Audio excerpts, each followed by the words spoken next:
اور یاد کرو لوط کو، جب آپ نے اپنی قوم کو فرمایا، کیا تم ارتکاب کرتے ہو بے حیائی کا، حالانکہ تم دیکھ رہے ہوتے ہو؟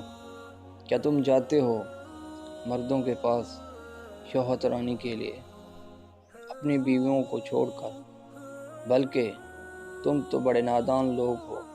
پس نہیں تھا آپ کی قوم کا جواب بجز اس کے کہ انہوں نے کہا، نکال دو آل لوط کو اپنی بستی سے، یہ لوگ تو بڑے پاک باز بنے پھرتے ہیں۔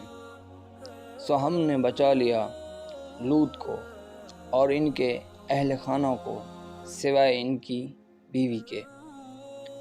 ہم نے فیصلہ کر دیا اس کے متعلق کہ وہ پیچھے رہنے والوں میں ہوگی، اور ہم نے ان پر خوب پتھر برسائے، بس تباہ کن پتھراؤ کیا تھا۔